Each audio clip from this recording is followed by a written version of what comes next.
হে বাজান, জানা নাই কার কখন কোন জায়গায় মৃত্যুবরণ করতে হবে, কারো জানা আছে নাকি? একদিন তোমারি নাম মসজিদে হবে এলান, তৈরি থেকো তৈরি রেখো কবরের মাল সামান, একদিন তোমারি নাম মসজিদে হবে এলান। হতে পারে কি পারে না? কখন কোন জায়গায় মৃত্যু হবে কেউ জানে না। বাজারে সারা বাংলাদেশ ঘুরে ঘুরে দিনের দাওয়াত দেই। অনেক সময় দেখা যায় যখন প্রাইভেট কার নিয়ে রোডে উঠি, অনেক মরাদেহ রোডের মধ্যে পড়ে আছে, মাথায় একদিকে, হাত দুইটা আর একদিকে, পা দুটা আর একদিকে, দেহটা ছিন্ন বিচ্ছিন্ন হয়ে গেছে। এক সময় দেখা যায় প্রশাসনের লোকজন এসে ওই লাশটাকে আবার একত্রিত করে একটা প্যাকেটের মধ্যে করে কোনে এক গোরস্থানে নিয়ে দাফন করে। হায় হায়, জানা নাই আপনার আমার জীবনে গোসল নামক নিয়ামত জুটবে কিনা। এজন্য আমার বাজারেরা আল্লাহ রাব্বুল আলামিন বলেন, ওয়াবুদুল্লাহ, একমাত্র তার ইবাদত বন্দেগী করার জন্য, দাসত্ব করার জন্য, গোলামি করার জন্য। উপাসনা যদি করতে হয় পৃথিবীর বুকে কার উপাসনা করা লাগবে? একটু ইমানের আওয়াজ দিয়ে বলেন, কার উপাসনা করা লাগবে? মুমিনরা একমাত্র আল্লাহ তাআলাকে ভয় পায়, পৃথিবীর কোনো পরাশক্তিকে ভয় পায় না। যত বড় তাগুত শক্তি পৃথিবীর জমিনে মাথা উঁচু করে দাঁড়িয়েছে, এদের অধপতন আল্লাহ তাআলা এই দুনিয়ার জমিনে একদিন না একদিন দেখিয়ে দিয়েছে, ঠিক কিনা? এর বাস্তব প্রমাণ হলো আমাদের বাংলাদেশে জালিম শাসককে আল্লাহ পাক রব্বুল আলামিন ধরে ধরে ধরে না, আর এমন ভাবে ধরেছে নিজের গাট্টি বস্তাগুলো সাথে নেওয়ার সুযোগ দেওয়া হয় না। যারাই বাহাদুরি করবে, যারাই অহংকারী করবে, দাম্ভিক হয়ে দুনিয়ার জমিনে চলবে, আল্লাহর ইবাদত বন্দেগী করবে না, আল্লাহ পাক রব্বুল আলামিনকে বৃদ্ধাঙ্গুলি দেখাবে। আল্লাহ পাক রব্বুল আলামিন আদম আলাইহিস সালাতু ওয়াস সালাম থেকে শুরু করে আজও পর্যন্ত পৃথিবীর শুরু লগ্ন থেকে নিয়ে ধাপে ধাপে ক্রমে ক্রমে ক্ষণে ক্ষণে মুহূর্তে মুহূর্তে এক এক এলাকায় আল্লাহ পাক রব্বুল আলামিন জালেমদের ভিতকে মাটির সাথে মিশিয়ে দিয়েছে, ঠিক কিনা? নারায়ে তাকবীর! আবার মুসলমান ভাইরা, আজকের দিনে সারা বাংলাদেশের মধ্যে 4.6 পয়েন্টে ভূমিকম্প হয়ে গেছে। এগুলো আল্লাহ পাক রব্বুল আলামিন মাঝে মাঝে সিলসিলা দেয়। এই কারণে মানুষ যখন সমাজের বুকে, রাষ্ট্রের বুকে গুনাহ বেড়ে যায়, মানুষ যখন পাপাচারের মধ্যে নিজেদেরকে মুবতালা করে ফেলে, তখন আসমান থেকে আল্লাহর হাবিব বলে গেছেন, বুজুর্গানে দ্বীনও বলে গেছেন, আমাদের পূর্বপুরুষরাও এই সমস্ত বিষয়ে ব্যাপক আকারে তাফসীর করে গেছেন। হাতের তসবিহ দানা যেমন ছিঁড়ে গেলে এক একটা দানা ঝরে ঝরে জমিনের মধ্যে পড়ে যায়, সমাজের মধ্যে, রাষ্ট্রের মধ্যে যখন গুনাহ বেড়ে যাবে, চোখের গোনা, হাতের গোনা, জেনা ব্যভিচারী বেড়ে যাবে, সুদ ঘুষ এগুলো সমাজের রন্ধ্রে রন্ধ্রে পৌঁছে যাবে, ঘরে বাহিরে সব জায়গায় মানুষগুলো যখন গুনাহের মধ্যে মুবতালা হয়ে যাবে, এই তসবিহ দানার মতো আসমান থেকে একের পরে এক আল্লাহর গজব নাজিল হওয়া শুরু হয়ে যাবে। আমার মুসলমান ভাইয়েরা, হাদিসের মধ্যে বিশ্বনবী সাল্লাল্লাহু আলাইহি ওয়াসাল্লাম বলেন, ইয়াকুনু ফি উম্মতি খাসফুন ওয়া মাসখ ইযা যাহারাতিল কায়নাতু ওয়াল মাআজিব। বিশ্বনবী সাল্লাল্লাহু আলাইহি ওয়াসাল্লাম বলেন, সমাজের মধ্যে, রাষ্ট্রের মধ্যে দেশের মধ্যে ওই সময় ঘন ঘন ঘন ভূমিকম্প হবে, ভূমিধস হবে, মানুষের চেহারার মধ্যে নূর থাকবে না, চেহারা বিকৃত হয়ে যাবে।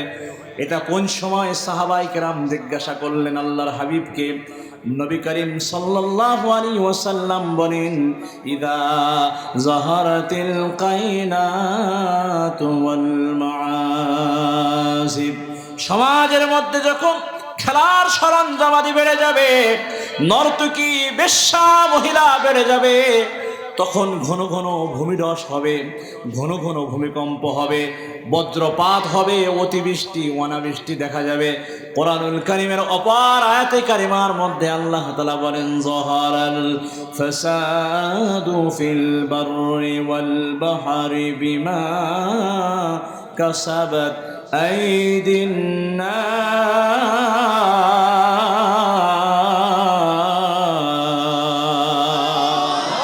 আল্লাহ রাব্বুল আলামিন বলেন, যখন সমাজের মানুষের হাতের গোনা বেড়ে যাবে, জবানের গোনা বেড়ে যাবে, কানের গোনা বেড়ে যাবে, চোখের গোনা বেড়ে যাবে, সমাজের মধ্যে সন্তান যদি একটু অন্যায় করে, অপরাধ করে, মা তাকে ডেকে শাসন করে, বাবা তাকে ডেকে শাসন করে, জানো আমার এই সন্তান অন্যায় অপরাধের সাথে মিশে না যায়।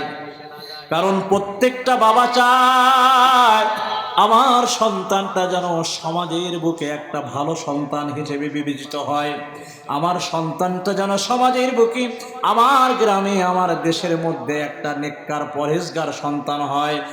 এমন চিন্তা চেতনা প্রত্যেকটা মা বাবার ভিতরে আছে। মুসলমান ভাইয়ারে আমার, সন্তান যখন অপরাধ করে, বাবা তাকে মৃদু শাসন করে, মা তাকে মৃদু শাসন করে, এই মৃদু শাসনের ভয়ে সন্তানটা সোজা হয়ে যায়, ভালো হয়ে যায়। আল্লাহ আপনাকে আমাকে অতি আদর করে, মায়া করে, দয়া করে সৃষ্টি করেছে। এই দুনিয়ার জমিনে আল্লাহ পাক রব্বুল আলামিন আপনাকে আমাকে তার ইবাদত বন্দেগী করার জন্য, দাসত্ব করার জন্য পাঠিয়েছেন। এর বাস্তব প্রমাণ ডকুমেন্ট হলো সূরা নিসার 36তম আয়াতে কারিমার মধ্যে আল্লাহ তাআলা বলেন, ওয়া'বুদুল্লাহা ওয়ালা তুশরিকু বিহি শাইআ। আল্লাহ রাব্বুল আলামিন বলেন, একমাত্র ইবাদত বন্দেগী করবে তার, তিনি কে? একটু আওয়াজ দিয়ে বলেন, তিনি কে? ওয়ালা তুশরিকু বিহি শাইআ। ইবাদত বন্দেগী করতে যে রবের সাথে কাউকে শরীক করবে না, রবের সাথে কোনো কিছুকে অংশীদার করবে না। কোরআনুল কারীমের অপর আয়াতে কারিমার মধ্যে আল্লাহ তাআলা বলেন, ওয়ামা খালাকতুল জিন্না ওয়াল ইনসা ইল্লা লিয়াবুদুন।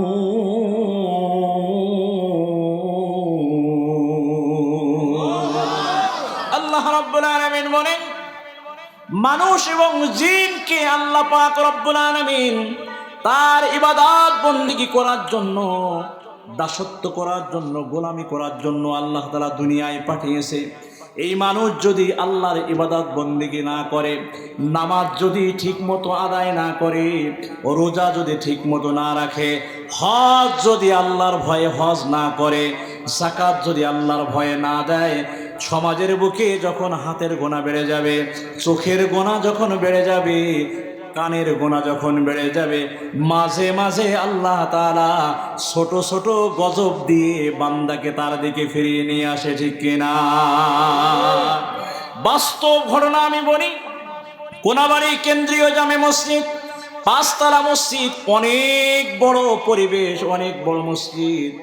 মসজিদ কমিটি মসজিদের 4র্থ তলায় আমার হুজরা তৈরি করে দিয়েছে। এবার যান, বাস্তব ঘটনা বলতেছি, একটু অন্তরের কান খুলে শোনেন। আমি কিতাব মুতাআলা করতেছি, হঠাৎ যখন ভূমিকম্প আরম্ভ হয়ে গেল, আমার মতো দায়ী আমরা আপনাদেরকে নসিহত করি, আল্লাহকে ভয় করেন, আল্লাহর আযাবকে ভয় করেন। আমার ভিতরে এমন ভীতি সঞ্চারিত হয়েছে, আমি আমার রুম থেকে সোজা বাহিরে বের হয়ে গেছি। আবার সিঁড়ি বেয়ে উপরের দিকে উঠতে যাই, যখন ভূমিকম্পের মাত্রা বেড়ে যাচ্ছে, আমার ভিতরে আমার জান বাঁচানোর তাকিদ আরো বেশি বেড়ে যাচ্ছে। আমি মরতে চাচ্ছি না, আমি বাঁচতে চাই। তাড়াতাড়ি আমি একতলা উপরে উঠলেই ছাদ, পাঁচতলা মসজিদ, আমি ওই ছাদের চাবি তালাশ করতেছি কিভাবে ছাদের চাবি খুইলা ছাদের উপরে যাওয়া যায়। কারণ এর উদ্দেশ্য হলো আমি মৌত থেকে বাঁচতে চাই, আমি মৃত্যু থেকে বাঁচতে চাই। কারণ কোরআনুল কারীমের মধ্যে আল্লাহ তাআলা বলেন, কুল্লু নাফসিন যায়িকাতুল মাউত ওয়াল ম্যান মাস্ট হ্যাভ টেস্টেড। প্রত্যেক প্রাণীকে মৃত্যুর স্বাদ গ্রহণ করা লাগবে। বোঝানোর উদ্দেশ্য হলো এটা, বাবা আমি একজন আলেম দায়ী, আমার ভিতরেও মৃত্যুর ভয়, আমি মরতে চাই না। কারণ কি? কারণ কি? আল্লাহ ওই সময় এমন একটা অবস্থা করে দিয়েছে, হতবম্বর মতো বানিয়ে দিয়েছে। আমি দোয়ায়ে ইনিস পাঠ করতেছি, আবার রুমের সামনে যে আয়াতুল কুরসি পাঠ করতেছি, কি হবে কি হবে না জানি, আমার প্রাণবায়ুটা এখন বের হয়ে যায় কিনা, আমার বিবির সাথে আমার দেখা হবে না, আমার আদরের সন্তান কলিজার টুকরা সন্তানের সাথেও আমার দেখা হবে না। হে বাজার, জানা নাই কার কখন কোন জায়গায় মৃত্যুবরণ করতে হবে, কারো জানা আছে নাকি? একদিন তোমারি নাম মসজিদে হবে এলান, তৈরি থেকো তৈরি রেখো কবরের মাল সামান, একদিন তোমারি নাম মসজিদে হবে এলান। হতে পারে কি পারে না? কখন কোন জায়গায় মৃত্যু হবে কেউ জানে না। বাজারে সারা বাংলাদেশ ঘুরে ঘুরে দিনের দাওয়াত দেই। অনেক সময় দেখা যায় যখন প্রাইভেট কার নিয়ে রোডে উঠি, অনেক মরাদেহ রোডের মধ্যে পড়ে আছে, মাথা একদিকে, হাত দুইটা আর একদিকে, পা দুটা আর একদিকে, দেহটা ছিন্ন বিচ্ছিন্ন হয়ে গেছে।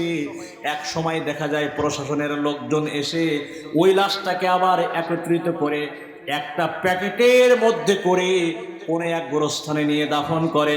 হায় হায়, জানা নাই আপনার আমার জীবনে গোসল নামক নিয়ামত জুটবে কিনা।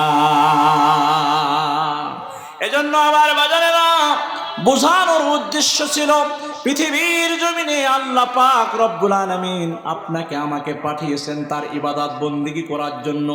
এই মাজালিসুর রহমানের মধ্যে আপনারা যারা বসে আছেন, যতক্ষণ পর্যন্ত বসে থাকবেন, একটা মানুষ কোরআনুল কারীম তেলাওয়াত করলে যেমন সওয়াব পাবে, জিকির করলে যেমন সওয়াব পাবে, সুবহানাল্লাহ আলহামদুলিল্লাহ বললে যেমন সওয়াব পাবে, আপনারা এখানে বসে যত সুবহানাল্লাহ বলবেন, আলহামদুলিল্লাহ বলবেন, আল্লাহু আকবার বলবেন, যতক্ষণ পর্যন্ত এই মাজালিসুর রহমানের মধ্যে বসে থাকবেন, শেষ মোনাজাত দিয়ে যখন নিজ নিজ ওয়াতনে আসলির দিকে ফিরে যাবেন, ঘরের দিকে ফিরে যাবেন, রাসূলুল্লাহ সাল্লাল্লাহু আলাইহি ওয়াসাল্লাম বলেন, গুফিরা লাহু মা তাকাদ্দামা মিন যামবিহি। তওবা করবেন, কান্নাকাটি করবেন, মায়ের জন্য, বাবার জন্য, নিজের জন্য। নবী আমার ডাক দিয়ে বলেন, এই মানুষগুলো যখন শেষ মোনাজাতে তওবা করবে, কান্নাকাটি করবে, আল্লাহ তাআলা ওদের তামাম জীবনের গুনাহ খাতাগুলো মাফ করে দিয়ে নিষ্পাপ মাসুম বানিয়ে ঘরে ফিরিয়ে দিবে। সুবহানাল্লাহ। জাগলা হ্যায় জাগলে अफलाक की साया तले, हशर तक सोना पड़ेगा खाक की साया तले।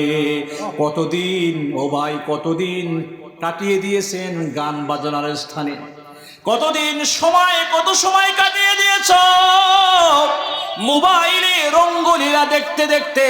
হে এলাকার নওজোয়ান যুবক, বাবার বয়সী মুরব্বীরা, পর্দার আড়ালের মা বোনেরা, হাতে পায়ে ধরে বলি মজলিসের মধ্যে যুবকরা আসো, বাবারা আসো। হতে পারে এই মজলিস আপনার আমার জীবনের শেষ মজলিস। আগামী বছর হয়তো এই মজলিসে বসে কোরআনের কথাগুলো শুনতে পারবো কিনা এটা আপনার আমার কারো জানা নাই। এই মজলিসে বিগত বছর বন্ধুবার মুফতি হাফিজুর রহমান সুন্দরবনী আলোচনা করেছে, অনেক মানুষ তার সাথে এসে মুসাফা করেছে। আজ এই মজলিসের মধ্যে অনেক যুবক নাই, কারো বাবা চলে গেছে, কারো মা চলে গেছে। কবরের পাশে যে যদি মা মা বলে ডাক দাও, মা তোমার ডাকে সাড়া দিবে না। বাবা বাবা বলে যদি ডাক দাও, বাবা তোমার ডাকে সাড়া দিবে না। কিন্তু ওরা ওই কবরস্থান থেকে তাকিয়ে আছে, আমার সন্তান, আমার মেয়ে, আমার যুবক সন্তান, আমার ভাই, আমার বন্ধু ওই দত্তনালায় হাফিজিয়া মাদ্রাসা মহিলা মাদ্রাসার মাহফিলের ময়দানে বসে আছে। হয়তো বা তারা আমাদের জন্য কোনো কিছু পাঠিয়ে দিবে। হে বাবা বন্ধু, বাবা যদি মেয়ের বাড়িতে যায়, মেয়ে তাকিয়ে থাকে, আমার বাবা আমার বাড়িতে আসতেছে, কত কিছু আমার জন্য নিয়ে আসবে। ভাই যদি বোনের বাড়িতে যায়, বোন তাকিয়ে থাকে, আমার ভাই আমার জন্য হয়তো অনেক কিছু নিয়ে আসবে। বাজান রে, দুনিয়া থেকে যারা পরলোক গমন করেছে, ওই বাবা আপনার আমার দিকে তাকিয়ে আছে, ওই মা আপনার আমার দিকে তাকিয়ে আছে। এজন্য শেষ মোনাজাতে যখন দোয়া করবে, বাবার জন্য দোয়া করবা, মায়ের জন্য দোয়া করবা, আত্মীয় স্বজনের জন্য দোয়া করবা, প্রতিবেশীর জন্য দোয়া করবা। একদিন তুমি আমি থাকবো না, কিন্তু আপনার আমার প্রতিবেশী, আপনার আমার ভাই, আপনার আমার বন্ধু, আপনার আমার সন্তান, আপনার আমার জন্য হাত উঠিয়ে আল্লাহর কাছে দোয়া করবে। ওয়াবুদুল্লাহ ওয়ালা তুশরিকু বিহি শাইআ। এজন্য আল্লাহ পাক রব্বুল আলামিন বলেন, আমি ইবাদত বন্দিগি চাই, শিরিক মুক্ত ইবাদত বন্দিগি চাই। আমার কাছে যদি চাইতে হয়, কাউকে শরীক করে চাইবা না।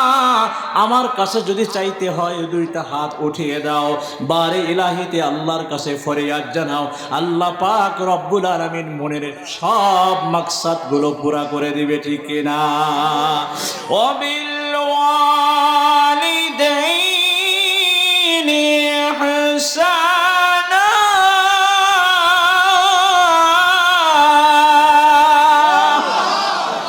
রব্বুল আলামিন দ্বিতীয় নম্বরে বলেন, আয়াতের দ্বিতীয় অংশের মধ্যে বলতেছেন মা বাবার সাথে ভালো ব্যবহার করবে। তাফসীরের কিতাব থেকে, ইতিহাসের বই, ইতিহাস থেকে আপনাদেরকে একটা চমৎকার ঘটনা শোনাবো। জানি না এই ঘটনাটা আপনারা অন্য কোথাও শুনেছেন কিনা।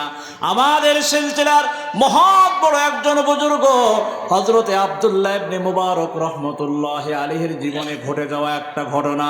ওয়াবিল ওয়ালিদাইনি ইহসানা, মা বাবার সাথে সৎ ব্যবহার করবে।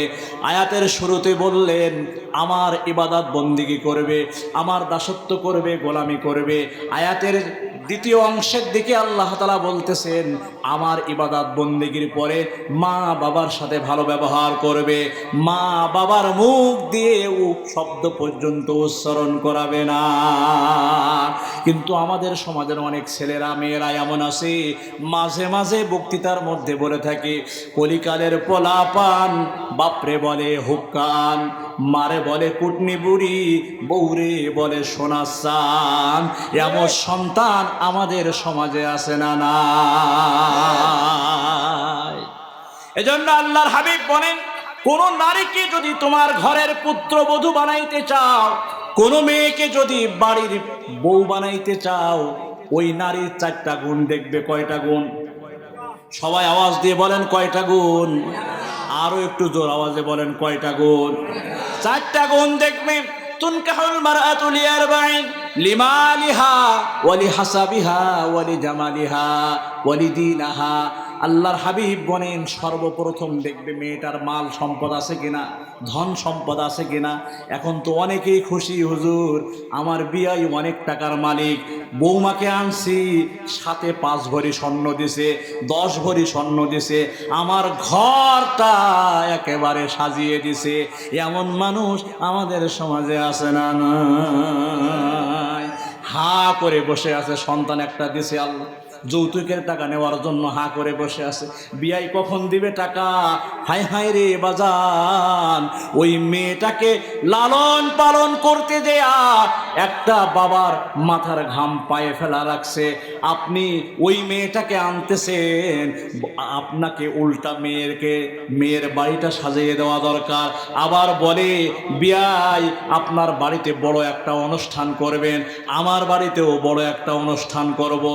বর্তমান সময়ে যত ঢোল বাজাইয়া বিবাহ শাদী হচ্ছে, তত তাড়াতাড়ি ঘরের মধ্যে ডিভোর্স লেটার এসে যাচ্ছে, ঠিক কিনা? আমার মুসলমান ভাইরা, নারীকে যদি বিবাহ করতে হয় 4টা গুণ দেখবেন। নাম্বার 1, লিমালিহা, ওই নারীর ধন সম্পদ আছে কিনা। ওয়ালি হাসাবিহা, তার বংশ মর্যাদা কেমন সেটাও দেখতে হবে। ওয়ালি জামালিহা, মেয়েটা সুন্দরী কিনা সেটাও দেখতে হবে। ওয়ালি হাবিব 4র্থ নম্বরে বললেন মেয়েটার মধ্যে দিনদারি আছে কিনা এটা দেখবে। এরপরে আল্লাহর হাবিব বলেন মেয়েটার ধন সম্পদ নেই, বংশ পরিক্রমা বেশি ভালো না, বংশ মর্যাদা বেশি ভালো না। 3য় নম্বরে বলেন মেয়েটার বাবার পরিচয় অত বেশি ভালো না। লিমালিহা ওয়ালি হাসাবিহা ওয়ালি জামালিহা, দেখতেও বেশি সুন্দরী না। ওয়ালি দীনাহা, কিন্তু মেয়েটার ভিতরে দিনদারি রয়েছে। আল্লাহর হাবিব বলেন ফাজফার বিযাতিদ দীনি তারিবাত ইয়াদাক, তুমি ওই দিনদার মেয়েকে বিবাহ করে ধন্য হও। মেয়ের মাল নাই, বাবার মাল নাই, ধন সম্পদ নাই। আমার মুসলমান ভাইরা, বংশ পরিক্রমাও বেশি ভালো না, দেখতেও বেশি সুন্দরী না, কিন্তু মেয়েটা আপনাদের এই আয়েশা সিদ্দিকা রাদিয়াল্লাহু তাআলা আনহা মহিলা মাদ্রাসায় পড়াশোনা করেছে, দিন শিখেছে। মেয়ের চেহারা সিরাত সুরাত বেশি ভালো না, কিন্তু মেয়েটার মধ্যে দিনদারি আছে। আল্লাহর হাবিব বলেন ওই দিনদার মেয়েকে বিবাহ করে তুমি ধন্য হও। দিনদার একটা পুত্র বধূ যদি ঘরের মধ্যে আসে, ওর দ্বারা শ্বশুর শাশুড়ি কষ্ট পাইবে না, ওর দ্বারা প্রতিবেশী কষ্ট পাইবে না, ওর দ্বারা এলাকার মানুষ কষ্ট পাইবে না, কারণ তার ভিতরে কোরআনের জ্ঞান রয়েছে, হাদিসের জ্ঞান রয়েছে, যার কারণে ওই দিনদার মেয়ে সব কিছু মুহূর্তের মধ্যে সামলাই নিতে পারে, ঠিক কিনা? আমার মুসলমান ভাইয়েরা, বলতেছিলাম মা বাবার সাথে ভালো ব্যবহার করবে। ওয়াবিল ওয়ালিদাইনি হাসানা, পিতামাতার সাথে সৎ ব্যবহার করবে। মা বাবার মুখ দিয়ে যেন শব্দটা পর্যন্ত উচ্চারণ না হয়, এমনভাবে নরম ভাষায় মা বাবার সাথে কথা বলবে। বাস্তব একটা ঘটনা আমি শোনাই। আমাদের সমাজের অনেক যুবক আছে মা বাবার সাথে খারাপ ব্যবহার করে, মা বাবার গায়ের মধ্যে হাত উঠায়, মা বাবাকে ঘর থেকে বের করে দিতে চায়। এমন নওজোয়ান যুবক আমাদের সমাজে আছে না? না, আল্লাহর ওলি হযরতে মালিক ইবনে দিনার রাহমাতুল্লাহি আলাইহি জীবনে বহুবার মক্কা মুকাররমায় গিয়েছেন, হজ্জে বাইতুল্লাহ আদায় করেছেন, রাসূলুল্লাহ সাল্লাল্লাহু আলাইহি ওয়াসাল্লামের রওজায়ে আতহার জিয়ারত করেছেন। আমার বাবারা, বন্ধুরা, মালিক ইবনে দিনার রাহমাতুল্লাহি আলাইহি একবার হজ ব্রত পালন করার পরে রাত্রে ইশারের নামাজের পরে আরো নামাজ আদায় করে আমল করে রাতে ঘুমে যাওয়ার আগ মুহূর্তে আল্লাহর কাছে ফরিয়াদ জানায়, মালিক এই বছর আপনি কার কার হজ কবুল করেছেন, আমি মালিক ইবনে দিনার আমাকে একটু জানিয়ে দেন। আল্লাহ, আমার হজটা কবুল হয়েছে কিনা একটু জানিয়ে দেন। আল্লাহু আকবার। আল্লাহ তাআলার কুদরত আমাদের চোখের সামনে বিরাজমান, কিন্তু তারপরও আমাদের বুঝে আসে না। হযরতে মালিক ইবনে দিনার রাহমাতুল্লাহি আলাইহি রাত্রে ঘুমিয়ে গেলেন।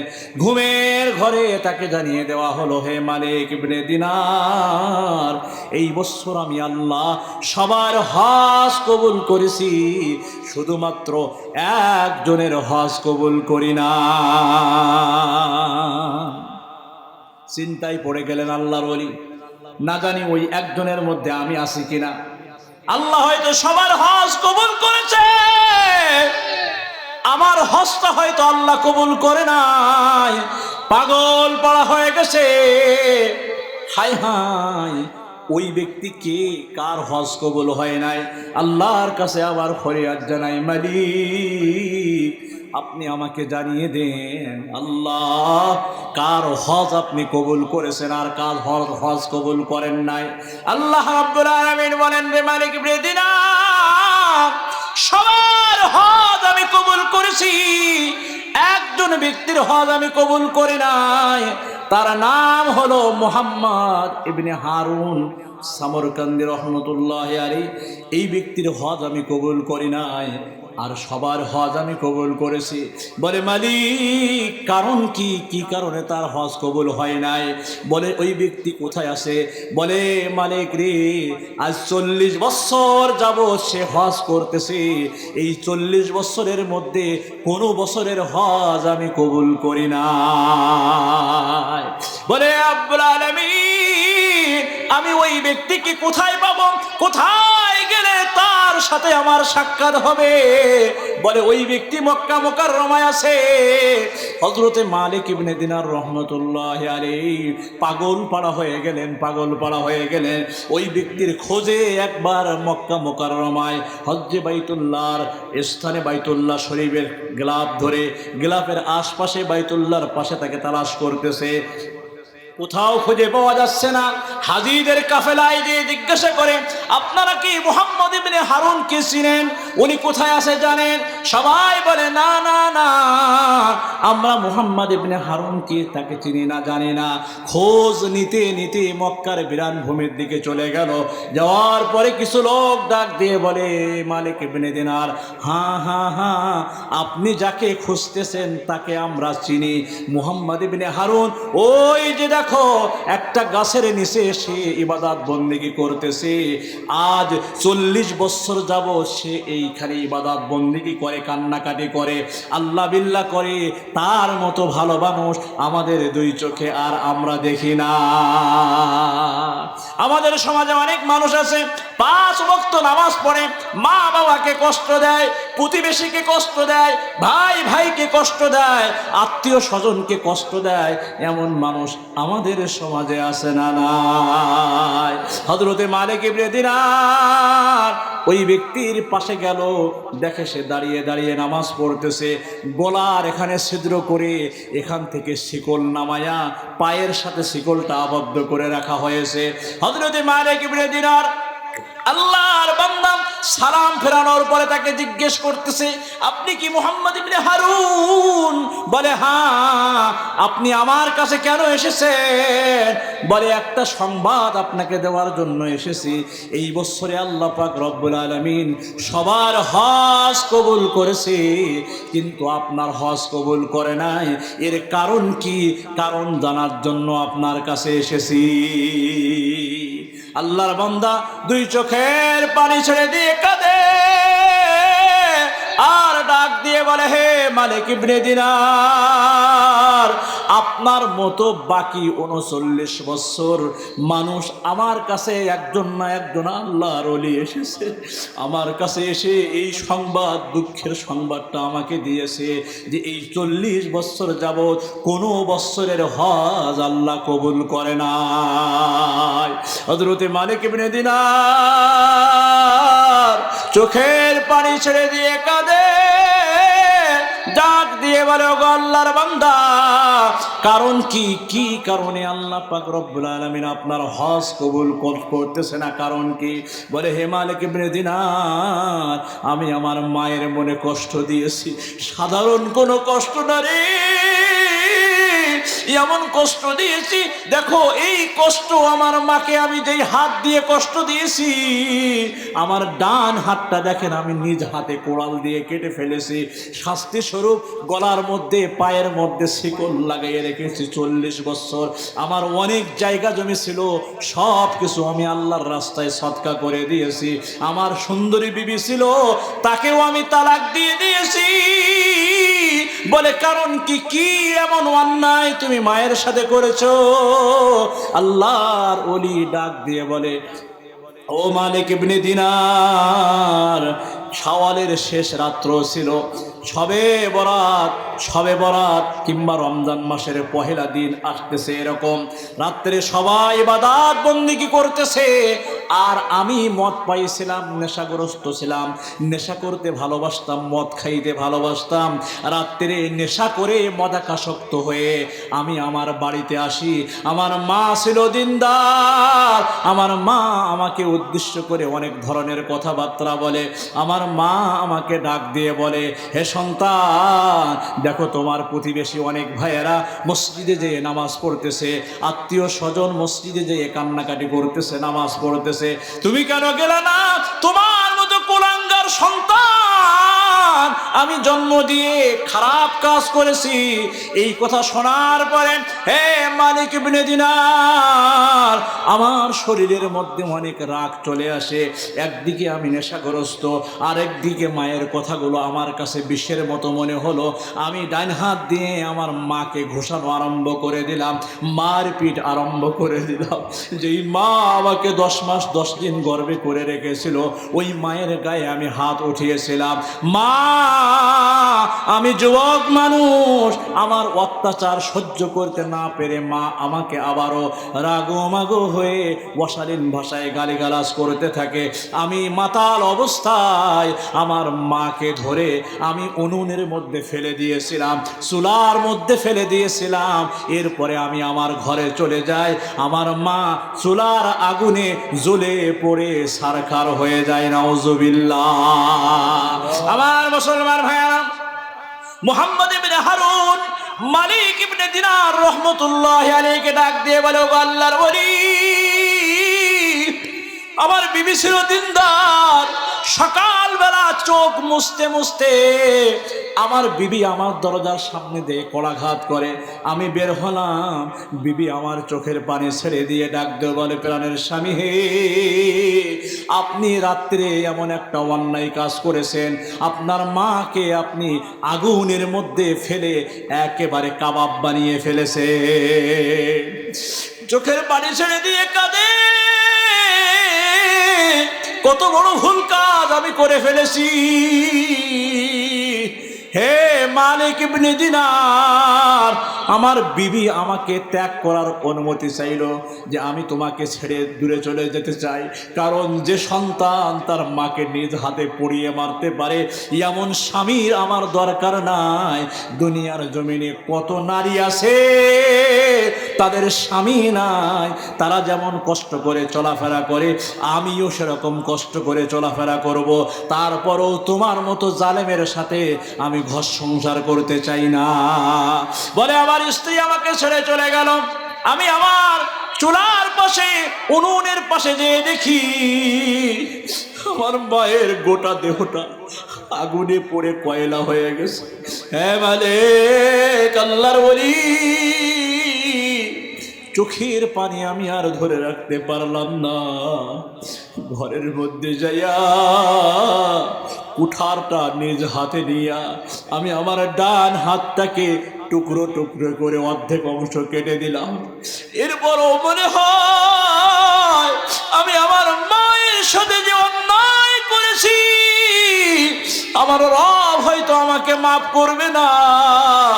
আমার ধন সম্পদ সবগুলো আমি আল্লাহর রাস্তায় সদকা করে দিলাম, তারপরেও আমি মনের মধ্যে শান্তি পাই না। এবার যা অন্তরটাকে নরম করে দাও।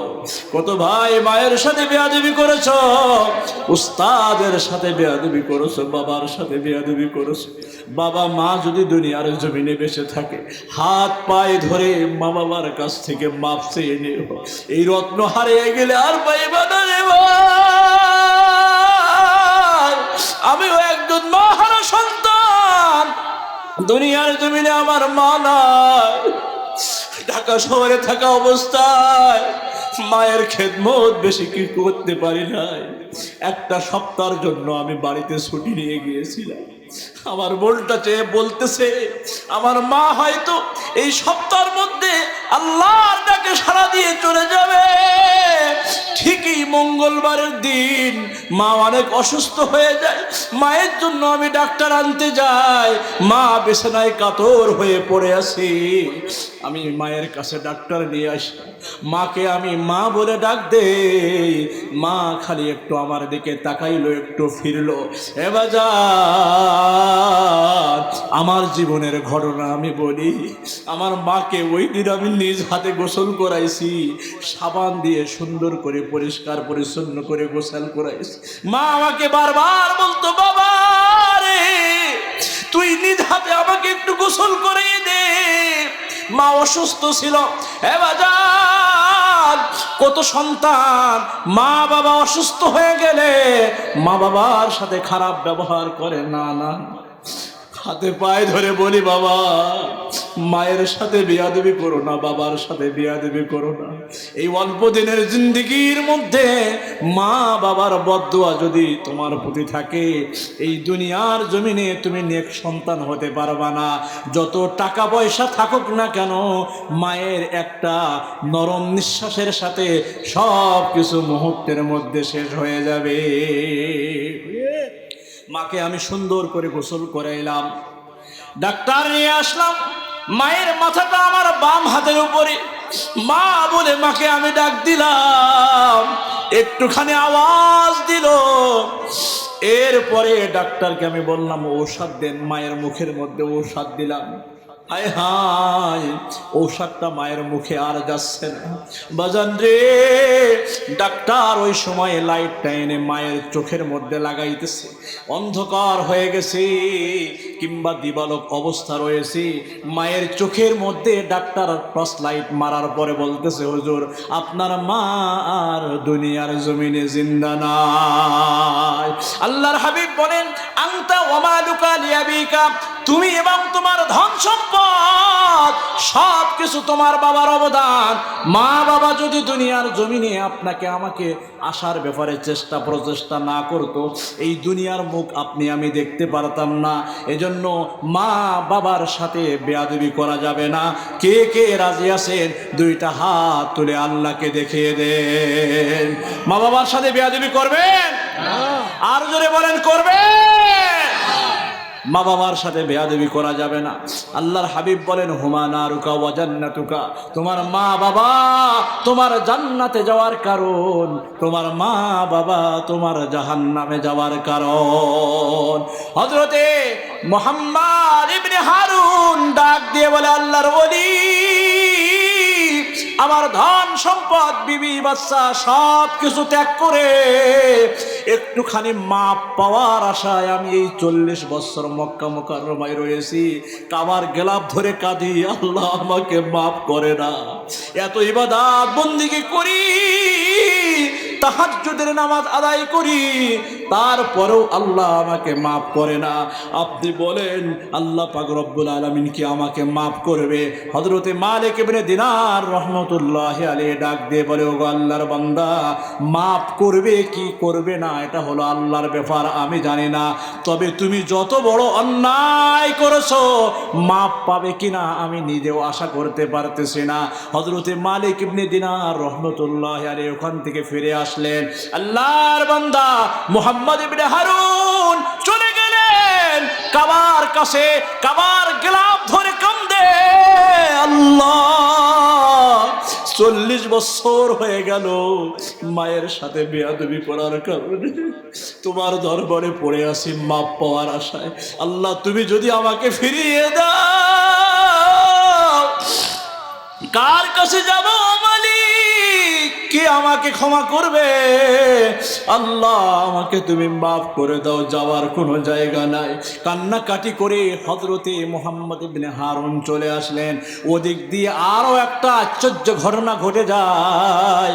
মালিক ইবনে দিনার রহমতুল্লাহি আলাইহি প্রতিদিনের ন্যায় ইবাদত বন্দেগী করে ঘুম গিয়েছেন। স্বপ্নে দোজাহানের পয়গম্বর নবী মুহাম্মদুর রাসূলুল্লাহ সাল্লাল্লাহু আলাইহি ওয়াসাল্লামের দর্শন মিলে যায়। জোরে জোরে কোন আল্লাহু আকবার, আর জোরে বলেন আল্লাহু আকবার। আবার মুসলমান ভাইয়েরা, বাবারা, পর্দার আড়ালের মা বোনেরা, গভীর মনোযোগ। মা বাবার সাথে বেয়াদবি করা যাবে না, শ্বশুর শাশুড়ির সাথে বেয়াদবি করা যাবে না। তুমি যেমন তোমার মা বাবাকে ভালোবাসো, স্নেহ করো, মায়া মমতা দেখাও, তাজিম করো, সম্মান করো, শ্বশুর শাশুড়িকেও সেভাবে তাজিম করবে, সম্মান করবে।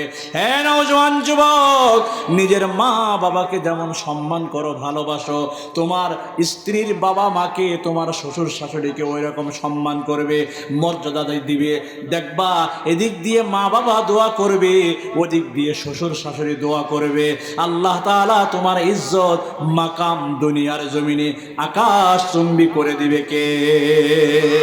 আরো জোরে বলেন কে? আমার মুসলমান ভাইয়েরা, স্বপ্নে বিশ্বনবী জনাবে মুহাম্মদুর রাসূলুল্লাহ সাল্লাল্লাহু আলাইহি ওয়াসাল্লাম এসে ডাক দিয়ে বলে, হে মালিক ইবনে দিনার, তুমি কেন আল্লাহর ওই বান্দাকে নৈরাশ করেছো? আমার রব ইচ্ছা করলে সবাইকে ক্ষমা করে দিতে পারে। তুমি আগামীকাল মুহাম্মদ ইবনে হারুনের কাছে যেয়ে বলবা, আমার আল্লাহ তার গুনাহ খাতাগুলো মাফ করে দিয়েছে, তাকে আল্লাহ ক্ষমা করে দিয়েছে। নারায়ে তাকবীর। আবার মুসলমান ভাইয়েরা, এই ঘটনাটা এজন্য শোনালাম, মা বাবার সাথে বেয়াদবি করা যাবে না। আজ পর্যন্ত দুনিয়ার জমিনে মা বাবার সাথে বেয়াদবি করে কোনো সন্তান ভালো হয়েছে এরকম কোনো প্রমাণ নেই। কিন্তু মা বাবার খেদমত করে, ভালো কাজ করে দুনিয়ার জমিনে পৃথিবীর মধ্যে ভালো মানুষে পরিণত হয়েছে, এরকম হাজার হাজার ঘটনা আমাদের সামনে আসে না নাই? এরপরে আল্লাহ রাব্বুল আলামিন সূরা নিসার 36 আয়াতে কারিমার লাস্টের দিক দিয়ে বলেন, ওয়াবিযিল কুরবা,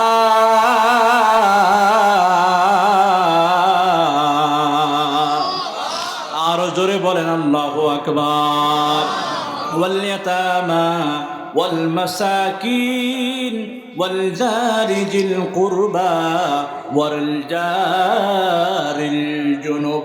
আল্লাহ রাব্বুল আলামিন বলেন, সৎ ব্যবহার করবে মা বাবার সাথে, সৎ ব্যবহার করবে নিকটবর্তী আত্মীয় স্বজনের সাথে, ইতিমদের সাথে সৎ ব্যবহার করবে, মিসকিনদের সাথে, সহায় সম্বলহীন যারা দুনিয়ার জমিনে আছে এদের সাথে সৎ ব্যবহার করবে, নিকটবর্তী আত্মীয়, দূরবর্তী আত্মীয় এদের সাথে সৎ ব্যবহার করবে, সহপাঠীদের সাথে সৎ ব্যবহার করবে।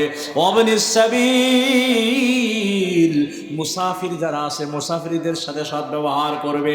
ওমা মালাকাত আইমানুকুম, তোমাদের যারা দাস দাসী আছে এদের সাথে ভালো ব্যবহার করবে। আমার মুসলমান ভাইয়েরা, দাস দাসীর প্রচলন আমাদের দেশের মধ্যে ওরকম ভাবে নেই। বর্তমান সময়ে আমরা অনেকেই কামলা খাটাই, কামলা বোঝেন না? কামলা খাটাই, কামলাদের সাথে সৎ ব্যবহার করবে। গায়ের ঘাম শুকানোর আগে আগে পাওনাদারের পাওনা পরিশোধ করে দিতে বলছে রাসূলুল্লাহ, কিন্তু আমরা তো সেটা করি না। অনেক ক্ষেত্রে অনেক ভালো মানুষ আছে, কাজ করার সাথে সাথে পাওনা টাকা পয়সা দিয়ে দেয়।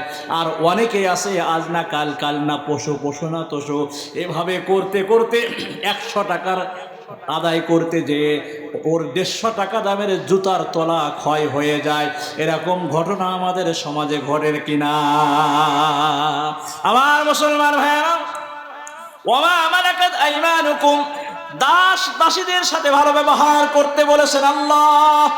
এরপরে আল্লাহ পাক রব্বুল আলামিন বলেন, ইন্নাল্লাহা লা ইউহিব্বু মান কানা মুখতালান ফখুরা। আল্লাহু আকবার বলে। মুসলমান ভাইয়েরা, দাম্ভিক অহংকারী ব্যক্তি যারা পৃথিবীর জমিনে রয়েছে, এদেরকে আল্লাহ তাআলা ভালোবাসে না। এজন্য দুনিয়ার জমিনে দাম্ভিক অহংকারী হিসেবে চলা যাবে না। আল্লাহর বান্দারা মিলে মিশে চলতে হবে, ঠিক কিনা? আমার মুসলমান ভাইয়েরা, বিশ্ব নবী জনাবে মুহাম্মদুর রাসূলুল্লাহ সাল্লাল্লাহু আলাইহি ওয়াসাল্লাম হাদিসের মধ্যে বলেন, লা ইয়ামনা আহাদুকুম জারাহু আন ইয়াগরিজা খুশবাতান ফি জিদারিহি। নবী আমার ডাক দিয়ে বলেন, এক প্রতিবেশী যদি আর এক প্রতিবেশীর দেওয়ালে কোনো কিছু গাড়তে চায়, খোঁটা বা এই জাতীয় কোনো কিছু যদি লাগাইতে চায়, অপর প্রতিবেশী যেন এটাকে নিষেধ না করে। কারণ কি, হযরত এই হাদিস যখন বর্ণনা করা হচ্ছিল, রাসূলের বিশিষ্ট সাহাবী হযরত আবু হুরায়রা রাদিয়াল্লাহু তাআলা আনহু বিশ্ব নবী সাল্লাল্লাহু আলাইহি ওয়াসাল্লামের সামনে সকল সাহাবী রয়েছে। হযরত আবু হুরায়রা সবার দিকে তাকাইলেন, দেখে সবাই মাথাটা নিচু করে দিয়েছেন। হযরত আবু হুরায়রা বলেন, সুম্মা ইয়াকুলু আবু হুরায়রা মালি আরাকুম আনহা মুরিদিন। তোমাদের কি হলো যে তোমরা রাসূলুল্লাহ সাল্লাল্লাহু আলাইহি ওয়াসাল্লামের এই মুখ নিষ্কৃত বাণী শুনে তোমরা মাথা নুইয়ে দিলে? আল্লাহর হাবিবের সাহাবী হযরত আবু হুরায়রা ডাক দিয়ে বলেন, ওয়াল্লাহি লা আরমাইন্না বিহা বাইনা আকতাফিকুম। তোমরা যদি এই হাদিস থেকে মুখ ফিরিয়ে নাও, এই হাদিসকে আমি তোমাদের কাঁধের উপরে ছেড়ে দেব। কারণ আল্লাহর হাবিবের কাছে যতবার জিবরিল আমিন আলাইহিস সালাতু ওয়াস সালাম এসেছেন, ততবার হাবিবে কিবরিয়াকে প্রতিবেশীর সম্পর্কে ওসিয়ত করেছেন। এত বেশি ওসিয়ত করেছেন, আল্লাহর হাবিব বলেন, মাযালা ইউসিনি জিবরিলু বিল জার হাত্তা যানানতু আন্নাহু সাইওয়াররিসাহু। আল্লাহু আকবার বলেন।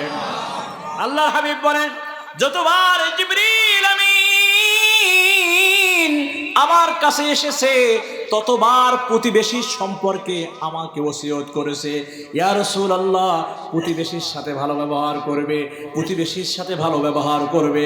আল্লাহর হাবিব বলেন, হাত্তা যানাতু আন্নাহু সাইওয়াররিসাহু। এমনকি আমার ধারণা হচ্ছিল, আমার যে সম্পত্তি আছে এর মধ্যে আল্লাহ তাআলা প্রতিবেশীকে ওয়ারিশ বানিয়ে দেয় কিনা। আমরা তো প্রতিবেশীর সাথে ভালো ব্যবহার করি নাকি? একই জায়গায় বাড়ি, জমিন নিয়ে ঠেলাঠেলি, পারলে এক হাত প্রতিবেশীর মধ্যে ঢুকিয়ে দেয়, আবার এক হাত ওই দিক দিয়ে খোঁটা আরেক দিকে ঢুকিয়ে দেয়। আসে না নাই? ময়লা আবর্জনাগুলো নিজের বাড়ি থেকে প্রতিবেশীর বাড়িতে ঢ্যাস মেরে ফেলে দেয়। এরকম হয় কি হয় না? এগুলো করা যাবে না। প্রতিবেশীর সাথে ভালো ব্যবহার করতে হবে।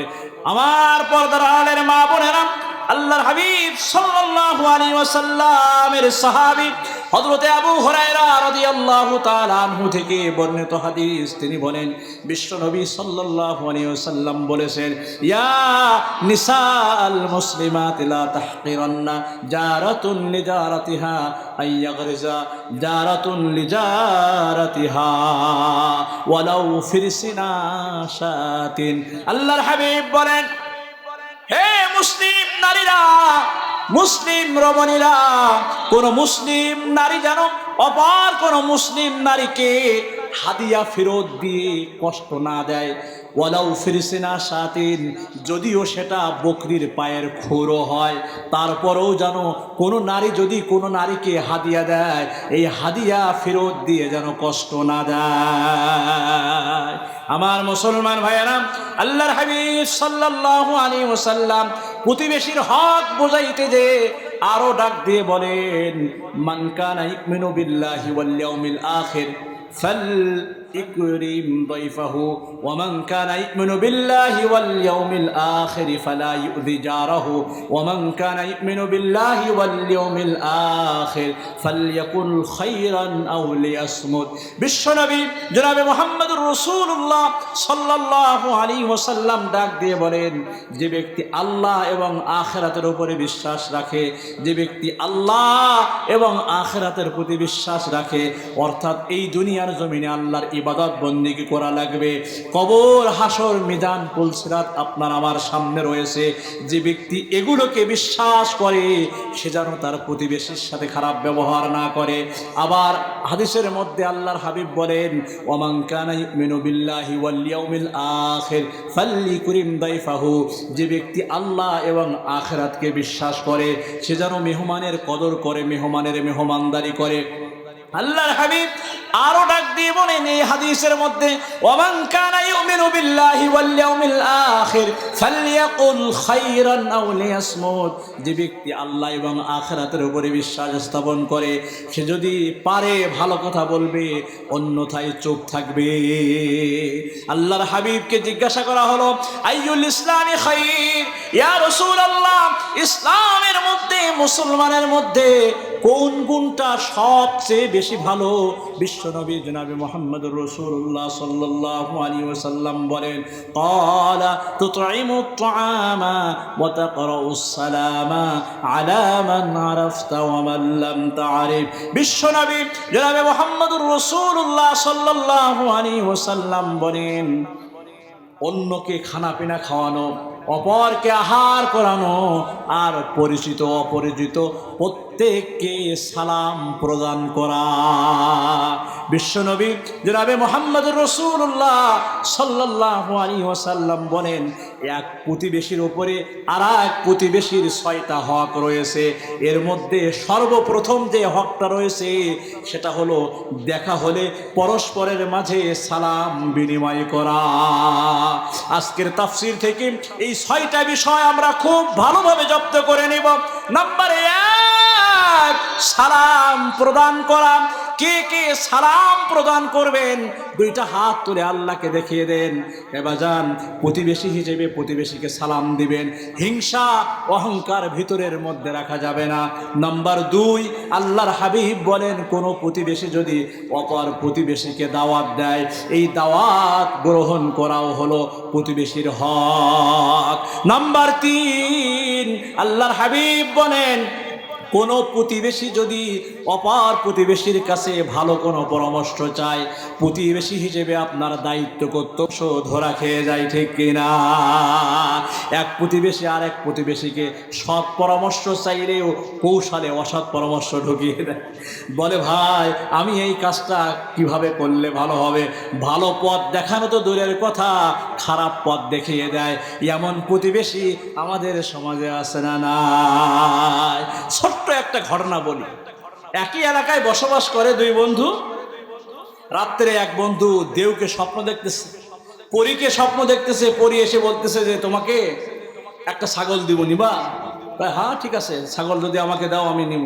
কয় তোমার বন্ধু ওই যে আব্দুল সত্তার, ওরে দিব 2টা। কয় না, তাহলে নিতাম না, আমারে দিবা 1টা আর হেরে দিবা 2টা। ওই ছাগলের দরকার আমার নাই। সকালবেলা বিবির সাথে পরামর্শ করতেছে, জানো আজকে রাত্রে আমি দেউকে স্বপ্ন দেখছি, পরীকে স্বপ্ন দেখছি, আমাকে একটা ছাগল দেওয়া চাইছিল, কিন্তু আমি নিলাম না। কয় কেন তুমি নিলে না কেন? ছাগলটা তো নেওয়া দরকার ছিল, ফাও ফাও একটা ছাগল পাইবা। কয় নেইনি কেন? ওই যে আমাদের আব্দুল সত্তার ভাই আছে না, ওরে দিব 2টা আর আমারে দিব 1টা, এটা হইল? কয় দিত, ওরে 2টা দিত, আপনারা তো 1টা দিত, নিতেন তারপরও। কয় ঠিক আছে, এবার যদি আসে তাহলে আমি বলবো। কিছুদিন পরে আবার ওই দেও আসছে, ওই পরী আবার আসছে। আসার পরে বলতেছে যে নিবা নাকি আজকে কিছু? কয় হ্যাঁ নিমু। কয় কি নিবা? কয় তুমি যা দিবা তাই নেই। কয় তোমারে দিব একটা স্বর্ণের টুকরা, আর তোমাদের শত্রু আব্দুল সত্তার ওরে দিব 2টা। কয় ঠিক আছে দাও। এর কিছুদিন পরে সংক্ষেপ করে বলে আবার ওই দেও আসছে। কয় আজকে কিছু নিবা? কয় না আজকে আমি নিব না, আজকে আমি তোমারে দিব। আজকে কি করব? দেউরে পরীরে দিব। কয় কি দিবা? কয় আজকে আমার 1টা চক্ষু নিয়ে যাও, আর ওই যে আমার শত্রু আছে আব্দুল সত্তার, ওর 2টা চক্ষু নিয়ে যাও। এরকম হয় কি হয় না? আমাদের প্রতিবেশীরা কিন্তু ঠিক এরকম, মানে নিজের ক্ষতি চায় অল্প আর অপরের ক্ষতি চায় কি বেশি। এজন্য নবী করিম সাল্লাল্লাহু আলাইহি ওয়াসাল্লাম বলেন, কোনো প্রতিবেশী যদি অপর প্রতিবেশীর কাছে ভালো পরামর্শ চায়, তাহলে প্রতিবেশী হিসেবে আপনার দায়িত্ব কর্তব্য হলো ওই প্রতিবেশীকে ভালো পরামর্শ দেওয়া। 4 নম্বরে আল্লাহর হাবিব বলেন, যদি কোনো প্রতিবেশী তোমার সামনে হাসি দেয়, হাসির উত্তরে তুমি ইয়ারহামুকাল্লাহ বলবা। প্রতিবেশী হাসি দিয়ে বলবে আলহামদুলিল্লাহ, সমস্ত প্রশংসা আল্লাহ তাআলার। কারণ একটা মানুষ যখন হাসি দেয়, তার মুখের অবয়ব গঠন প্রণালী ঠিক থাকে না।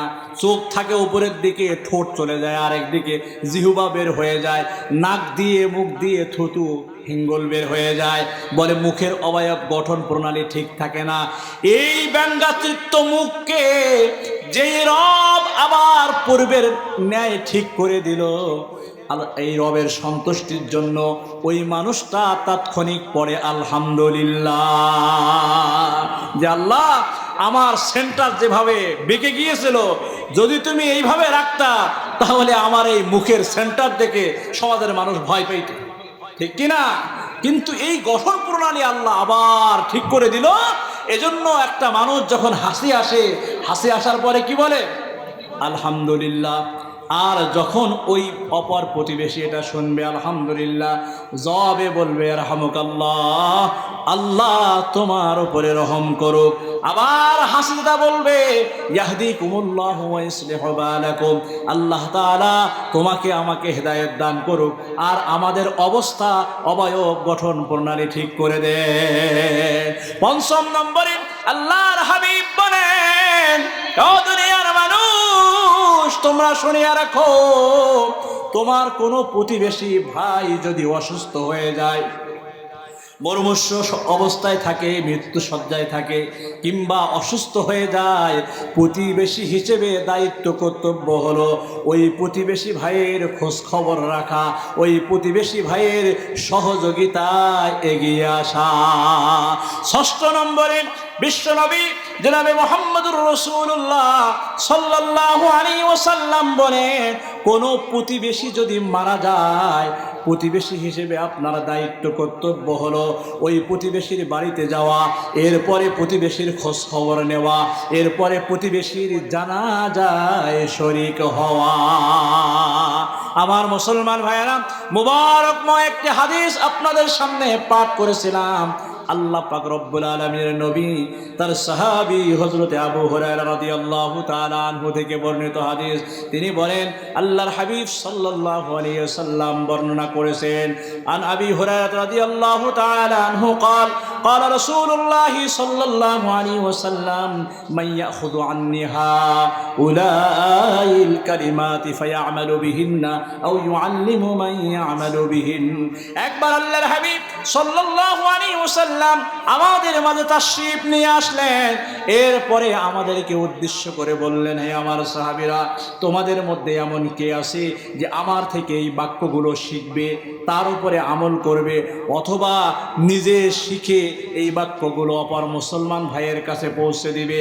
আল্লাহর হাবিবের সাহাবী হযরতে আবু হুরায়রা রাদিয়াল্লাহু তাআলা আনহু ডাক দিয়ে বলেন, ফাকুলতু আনা ইয়া রাসূলুল্লাহ, ওগো আল্লাহর হাবিব, আমি আবু হুরায়রা তৈয়ার আছি, আপনার এই কথাগুলো আমি শিখব, নিজে আমল করব, আমার অপর মুসলমান ভাইয়ের কাছে এটা আমি পৌঁছে দিব।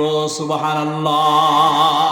আমার মুসলমান ভাইয়েরা, যখন আবু হুরায়রা রাদিয়াল্লাহু তাআলা আনহু এই কথাটা বললেন, বিশ্বনবী জনাবে মুহাম্মদুর রাসূলুল্লাহ সাল্লাল্লাহু আলাইহি ওয়াসাল্লাম তখন আবু হুরায়রার হস্ত মোবারক ধরে ফেললেন, ফাআখাযা বিয়াদি ফাআদ্দা খামসান ওয়া ক্বাল, আল্লাহর হাবিবের সাহাবী হযরতে আবু হুরায়রা রাদিয়াল্লাহু তাআলা আনহুর হাতটা আল্লাহর রাসূল সাল্লাল্লাহু আলাইহি ওয়াসাল্লাম ধরে ফেললেন, ফাআখাযা বিয়াদি ফাআদ্দা খামসান ওয়া ক্বাল, পাঁচটা জিনিস গণনা করলেন আর বললেন, রে আবু হুরায়রা, এই পাঁচটা বিষয়ের উপর যদি আমল করতে পারো, আল্লাহ তাআলা তোমাকে পাঁচ ভাবে দুনিয়ার জমিনে উপকৃত করবে। সুবহানাল্লাহ।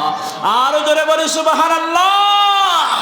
শুধু পাঁচ ভাবে তোমাকে উপকৃত করবে না, কিয়ামত পর্যন্ত আমার যত উম্মত দুনিয়ার জমিনে আসবে, আল্লাহ রাব্বুল আলামিন আমার প্রত্যেকটা উম্মতকে উপকৃত করবে।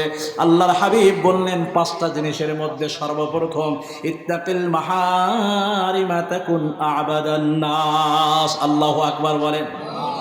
আমার মুসলমান ভাইরা, পঞ্চম পাঁচটা জিনিসের মধ্যে সর্বপ্রথম হযরতে আবু হুরায়রা রাদিয়াল্লাহু তাআলা আনহুকে ডাক দিয়ে বলে, রে আবু হুরায়রা, পৃথিবীর জমিনে প্রত্যেকটা মানুষ চায় সে ভালো হয়ে চলবে, ভালো একটা আল্লাহর বান্দা হতে চায়, কিন্তু কোনো ব্যক্তি যদি হারাম থেকে বেঁচে থাকে, ইত্তাকিল মাহারিমা তাকুন আবাদান নাস, রে আবু হুরায়রা, কেউ যদি দুনিয়ার জমিনে হারাম থেকে বেঁচে থাকে, হারাম সম্পদ উপার্জন থেকে বেঁচে থাকে, তাহলে হালাল মাল দ্বারা যদি আহার করতে পারে, তাহলে পৃথিবীর জমিনে সে সবচেয়ে বড় ইবাদতকারী হিসেবে বিবেচিত হবে। সুবহানাল্লাহ।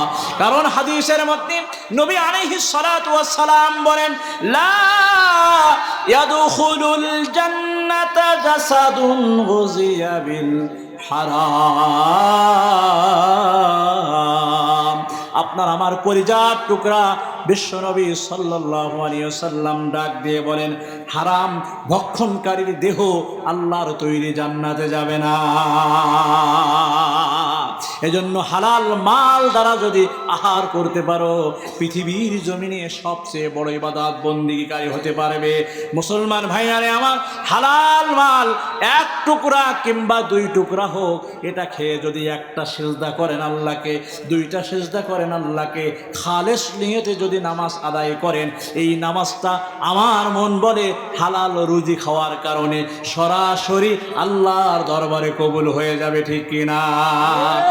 আর যদি হারাম মাল দ্বারা দেহ বেড়ে ওঠে, আর সারা রাত যদি তাহাজ্জুদের নামাজ পড়েন, কোরআনুল কারীম তেলাওয়াত করেন, আর যদি হারাম মাল ভক্ষণ করেন, তাহলে আপনার ইবাদত বন্দেগী আল্লাহর দরবারে কবুল হবে না। এমনকি রাতের তাহাজ্জুদ নামাজও কবুল হবে না। 14 কোটি সেজদা দিলেও একটা সেজদাও আল্লাহর দরবারে কবুল হবে না, ঠিক কিনা? ইত্তাকিল মাহারিমা তাকুন আবাদান নাস। দ্বিতীয় নম্বরে আল্লাহর হাবিব বলেন, ইত্তাকিল মাহারিমা তাকুন আবাদান নাস ওয়ারদা বিমা কাসামাল্লাহু লাকা তাকুন আগনান নাস।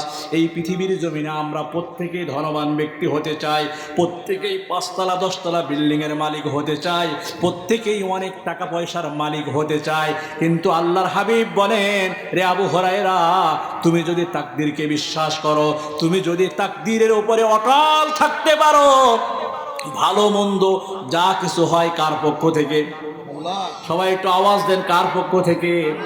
জবানটা খুলে জোরে বলেন, কার পক্ষ থেকে? এইটা যদি বিশ্বাস করতে পারো রে আবু হুরায়রা, আল্লাহ পাক রব্বুল আলামিন পৃথিবীর জমিনে তোমাকে সবচেয়ে বড় ধনবান ব্যক্তি বানিয়ে দিবে। নাম্বার 2, পয়েন্টগুলো মনে রেখেন।